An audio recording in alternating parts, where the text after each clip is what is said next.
Let's turn to Vice President Kamala Harris on this side of the globe this past week. I was with her as she made her first trip out of the country since taking office. She traveled to Guatemala and Mexico as part of her mission to address the root causes of migration to the United States.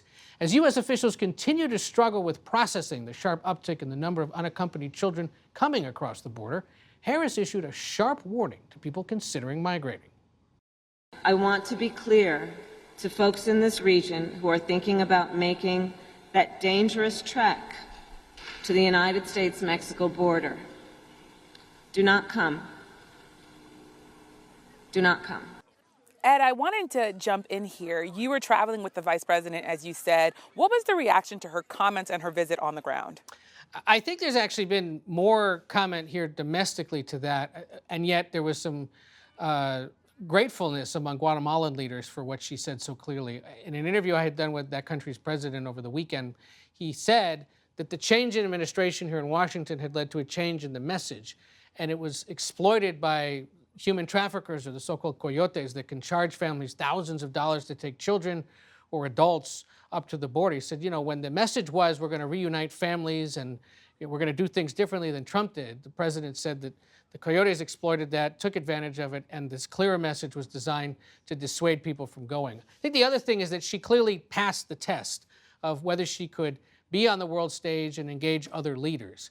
The issue, perhaps, was that there was some botched commentary on other issues regarding her travels, and and so that's what's caused some of the follow-up. But ultimately, also, the Biden administration laid out very clearly what it plans to do to try to stem the flow, and I think that gives us some measurables to sort of grade them by in the coming months and years if the flow of migrants continues. Mm-hmm. And Anna, what's been the reaction in D.C. and especially on Capitol Hill?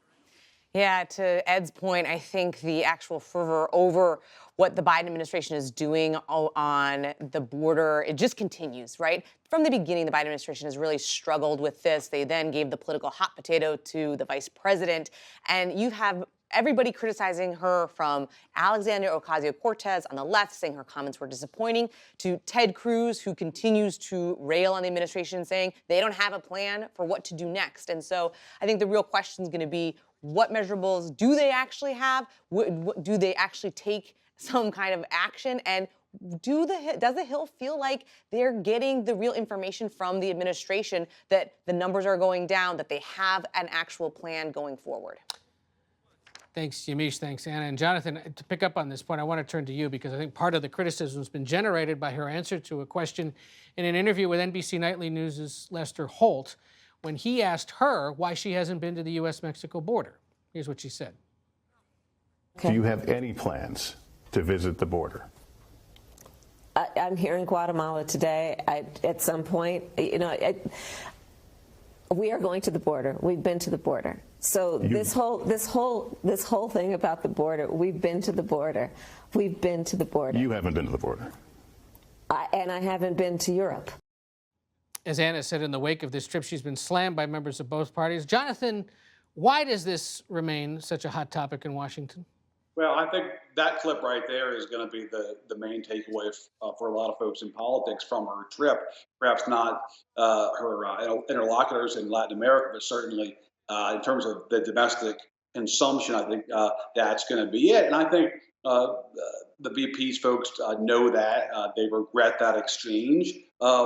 I think if you peel back the onion there, Ed, her reaction, her obvious frustration, I think reflects ongoing tensions within the Democratic Party in the sense of she does not want to be perceived as being the border czar. And that is the perception. And at times, I think the frustration is because even internally in the administration, that's how this is perceived, as Kamala is handling the border. And I think what you saw there was her trying to sort of redirect that to keep it focused on Central America, which is actually her precise job. But that has often been perceived differently. And I think that drove the reaction there. And I think that's why she's frustrated, wanting to say emphatically that she's focused on the flow of migrants from Central America, not the U.S. Mexico border, which is, I think, what she was trying to get at there. But obviously, a moment that she would take back if she could, Ed. Probably.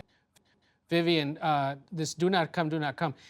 legally, some people actually can come, right? Migrants have a right under U.S. law to seek asylum, and so that was the concern by NGOs and human rights groups, is that her message undermined that. Yeah.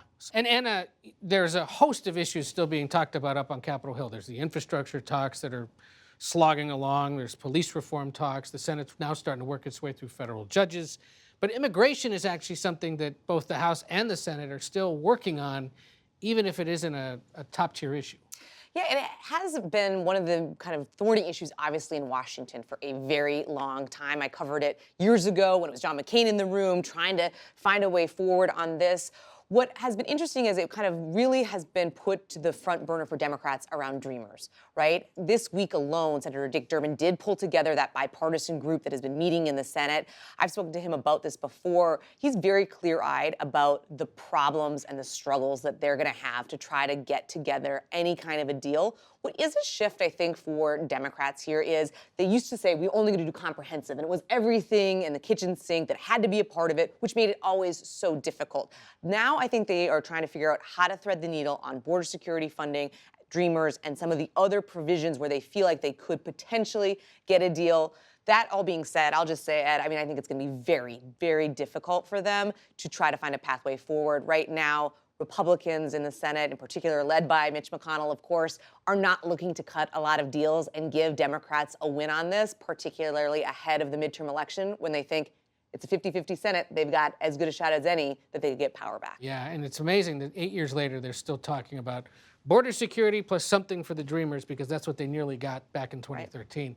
You know, Yamiche, vice presidents get handed the tough assignments all the time, but just as she was getting ready to go to Central America, the president dropped the voting rights fight in her lap. I mean, it's a tough time to be Kamala Harris.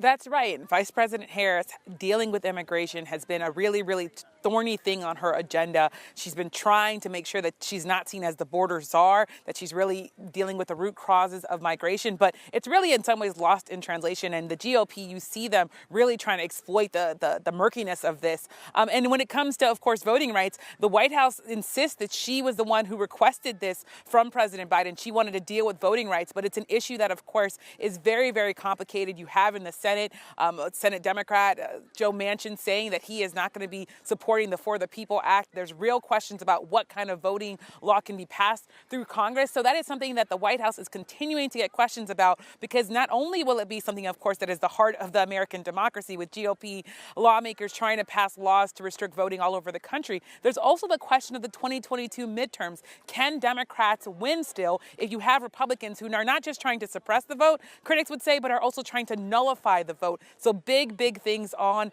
the vice president's agenda, and her office says is ready for this challenge, but it is a big challenge ahead.